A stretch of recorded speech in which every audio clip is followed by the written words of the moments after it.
Assalamualaikum warahmatullahi wabarakatuh. Waalaikumsalam warahmatullahi wabarakatuh.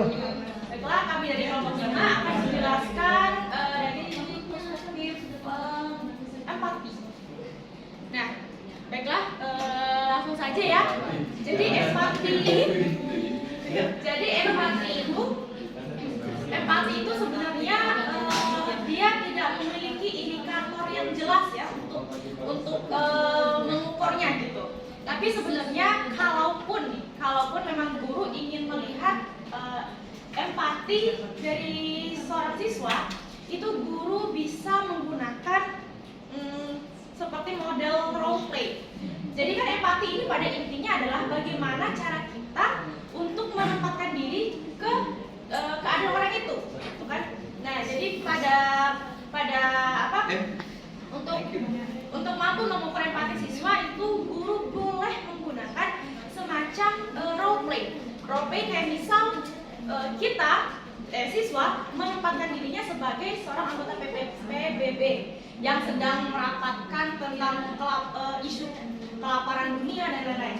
Nah, dari perspektif dari semua empati dan pendapat yang dijelaskan oleh siswa, jadi di situ tuh guru bisa melihat sejauh apa empati siswa tersebut. Atau enggak, guru bisa menggunakan kayak misal mereview novel, misal novel Romeo and Juliet. Jadi guru menyuruh siswa untuk menempatkan diri bagaimana seandainya mereka ada di seorang Romeo atau seorang Juliet gitu. Jadi keluarlah empati siswa itu melalui penggambaran diri mereka seandainya mereka ada di kain tersebut. Baiklah, selanjutnya dijelaskan oleh teman saya dan oleh kita semua, Yulia.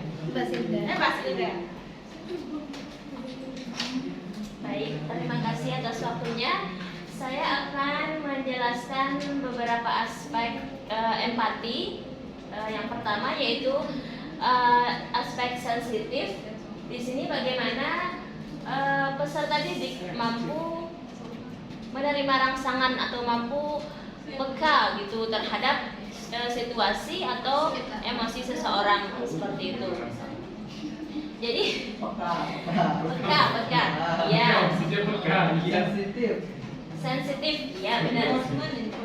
Jadi di aspek sensitif ini bagaimana peserta didik itu mampu memposisikan dirinya menjadi orang lain seperti di situasi orang lain seperti itu. Misalnya di materi tadi menganalisis novel atau sebuah cerita, misalnya guru memberikan sebuah cerita nih, nanti misalnya ceritanya sedih atau bagaimana, mereka bisa merasakan gitu, lebih peka, apa sih namanya? Tapi masuk ke menjiwai. Menjiwai, benar. Atau bisa bahkan bisa membayangkan dirinya berada dalam situasi tersebut seperti itu. Jadi nanti misalnya mereka bisa mengkoneksikan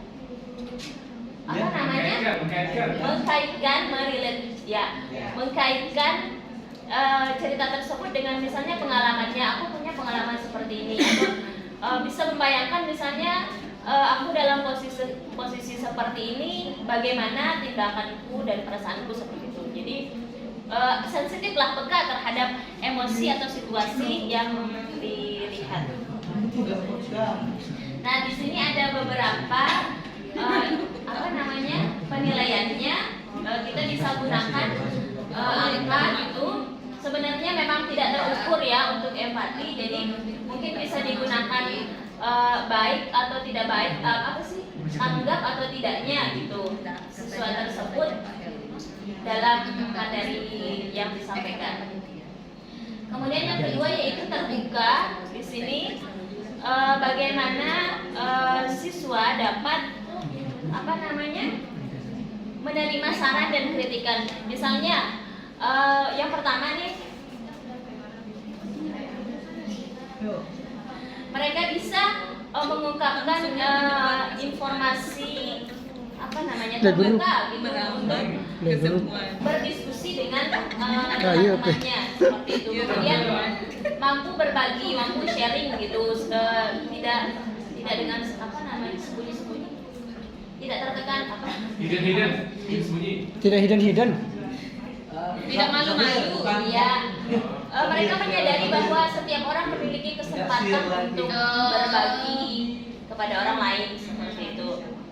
Jadi di sini mereka mampu berbagi dengan berbagi ide atau pemikiran kepada orang lain atau temannya gitu. Kemudian mereka bisa menerima kritik dan saran atau masukan dari temannya seperti itu. Nanti bisa dilihat siswanya, kita sebagai pendidik bisa melihat apakah mereka menerima saran dan kritikan dari temannya dengan baik ataukah mereka menolak seperti itu. Nanti kriterianya baik, tidak baik, apa namanya? Sangat baik, baik, cukup, kemudian kurang dan sangat kurang. Ya, sangat kurang. Seperti itu. Nah, untuk aspek selanjutnya akan disampaikan oleh rekan saya, Mbak Julianisi. Silakan. Baik. Kepada Dede. Assalamualaikum warahmatullahi wabarakatuh. Waalaikumsalam warahmatullahi wabarakatuh. Jadi seperti yang dikatakan oleh teman kita tadi, Nurnia, kalau misalnya ya Nurnia kalau sebenarnya empati itu kita nggak bisa dinilai, nggak bisa kita kasih nilai. Atau kalau misalnya guru ingin melihat atau mengukur bagaimana empati peserta didiknya, itu tidak bisa dilakukan hanya satu kali atau kita melakukannya berangsur-angsur. Misalnya nih, peserta didik yang satu sekarang empatinya di tingkat tinggi. Nah, beberapa menit lagi bisa jadi empatinya turun. Jadi tidak bisa dinilai hanya satu kali. Jadi harus berkali-kali, ya. Terus ini ada rubrik penilaian dari empati itu sendiri. Terus di sana ada catatan, di terakhirnya ada catatan.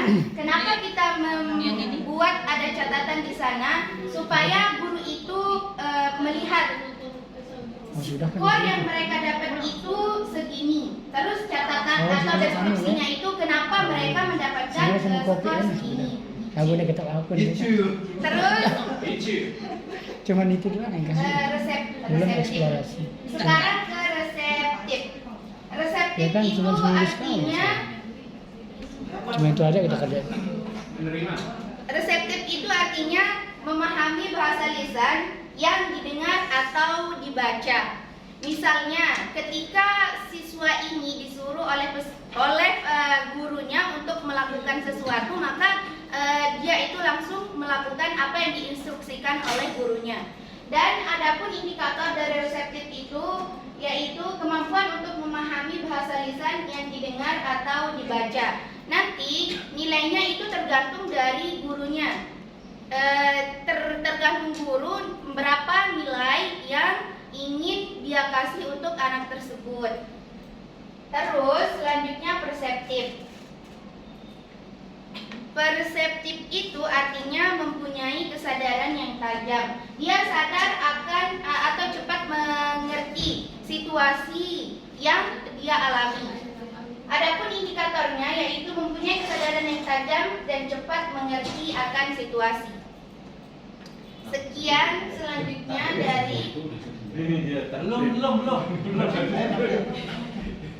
Ada? ini mau nanya. Ini terakhir.